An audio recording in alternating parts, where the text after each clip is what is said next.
नमस्कार मित्रांनो, माझ्या चॅनलवरती तुमचे खूप खूप मनापासून स्वागत आहे. तर श्रावण महिना म्हणजे भगवान शंकराच्या भक्तीचा, श्रद्धेचा आणि मनशांतीचा अत्यंत पवित्र काळ आहे. त्यातली प्रत्येक श्रावण सोमवारची विशेष महत्त्व मानले जातात.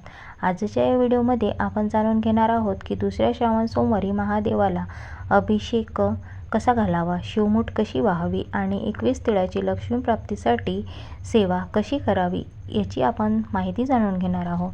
तर ही सेवा करताना सर्वात महत्त्वाची गोष्ट म्हणजे मनातील श्रद्धा, स्वच्छता आणि प्रामाणिक भक्ती. पूजा ही केवळ इच्छा पूर्ण करण्यासाठी नव्हे, तर भगवान शंकर आणि माता पार्वतीचे स्मरण करून मन शुद्ध करण्यासाठी करण्यात आलेली आहे. तर चला मग बघूया आपण सोपी पद्धत. तर श्रावण सोमवार म्हटला की महिलांना रेलचेल चालूच असते की कसा करावा, पूजा कशी करावी.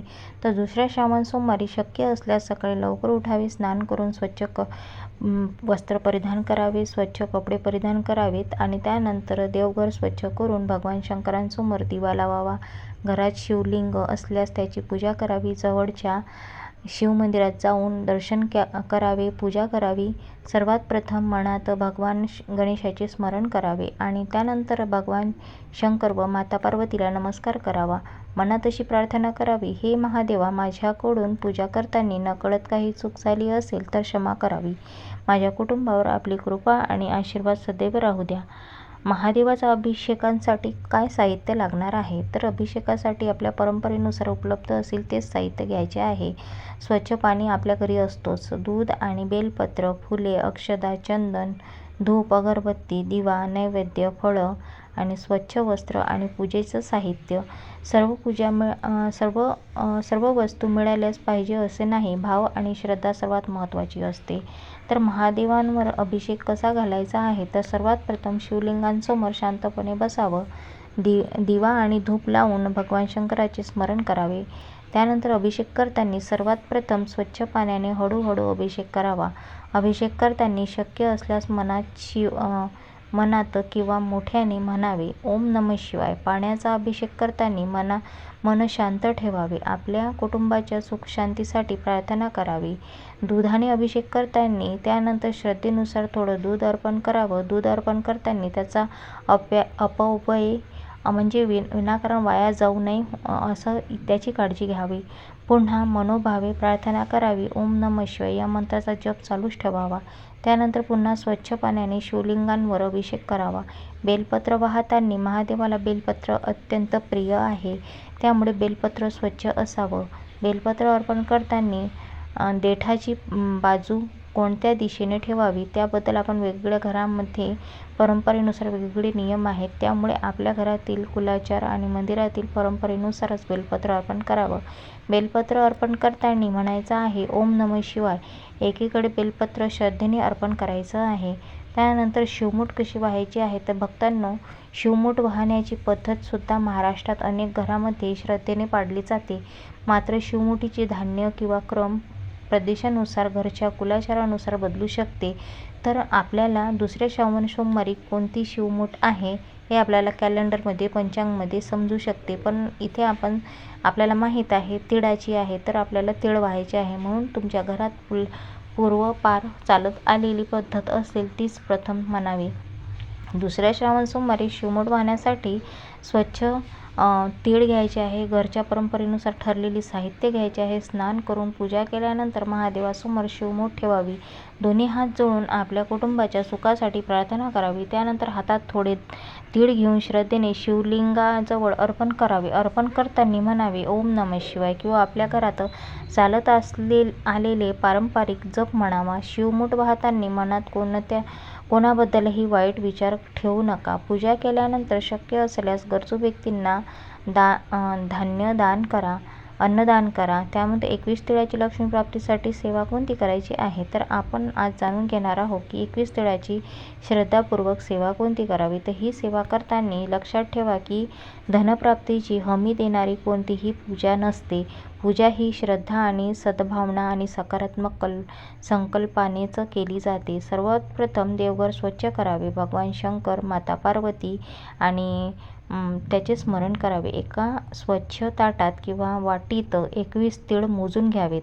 21 तीळ पूर्ण एका वाटीमध्ये तुम्हाला मोजून घ्यायचे आहे. त्यानंतर दिवा लावायचा आहे. हातात थोडे पाणी घेऊन मनात संकल्प करा, मी आज श्रद्धेने भगवान शंकर आणि माता पार्वतीचं स्मरण करून ही सेवा करीत आहे. माझ्या कुटुंबात सद्बुद्धी, सुख, शांती आणि योग्य मार्गाने समृद्धी लाभो.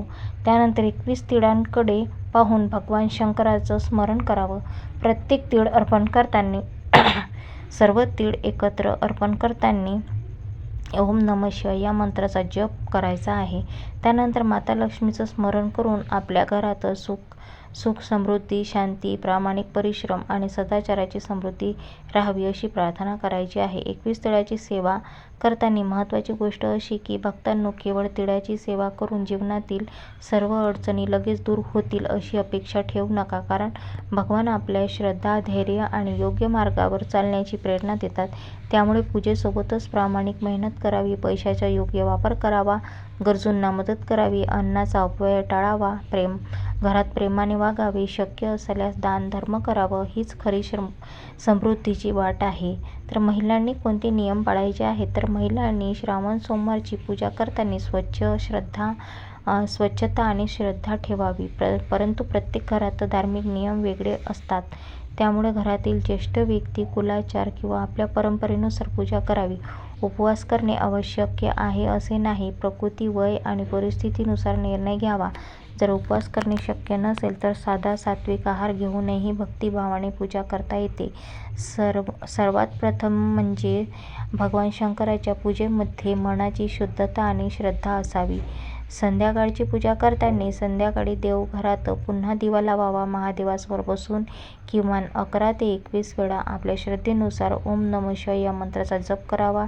शिव आरती करावी, महादेवाची आरती करावी. त्यानंतर प्रसाद अर्पण करून कुटुंबातील सर्वांना प्रसाद द्यावा. शक्य असल्यास संध्याकाळी थोडा वेळ शिवभजन, शिवनामस्मरण किंवा धार्मिक ग्रंथाचं वाचन करावं. पूजा पूर्ण झाल्यानंतर भगवान शंकरांना हात जोडून अशी प्रार्थना करा, हे भोलेनाथ, आमच्या कुटुंबावर आपली कृपा राहू दे. आम्हाला चांगली बुद्धी, आरोग्य, समाधान, योग्य मार्गाने जीवन जगण्याचं प्रगती करण्याची शक्ती दे. आमच्या हातून नेहमी चांगले कार्य घडू दे. हर हर महादेव. तर भक्तांनो, अशा प्रकारे तुम्ही तुमच्या दुसऱ्या श्रावण सोमवारी महादेवाला श्रद्धेने अभिषेक करा. आपल्या घरच्या परंपरेनुसार शिवमूठ 21 तिळाची सेवा करा आणि 21 म्हणजे शिवमूठ तिळाचीच आहे दुसऱ्या श्रावण सोमवारी. लक्षात ठेवा, परंपरेनुसार वेगळे काही असू शकतात, पण दुसऱ्या श्रावण सोमवारी आपल्याकडं तिळाची शिवमूठ असते. मनापासून केलेली प्रार्थना ही सर्वात महत्त्वाची असते. जर तुम्हाला माहिती आवडली असेल, व्हिडिओ आवडला असेल तर लाईक, शेअर, सबस्क्राईब नक्की करा. आपल्या मित्रांसोबत शेअर करा. कमेंटमध्ये नक्की लिहा हर हर महादेव. श्रावणातील अशाच महत्त्वाच्या पूजा, व्रत आणि धार्मिक माहितीसाठी चॅनलला सबस्क्राईब नक्की करा आणि हर हर महादेव लिहायला विसरू नका. कमेंट बॉक्समध्ये श्री स्वामी समर्थ लिहा. हर हर महादेव. श्री स्वामी समर्थ.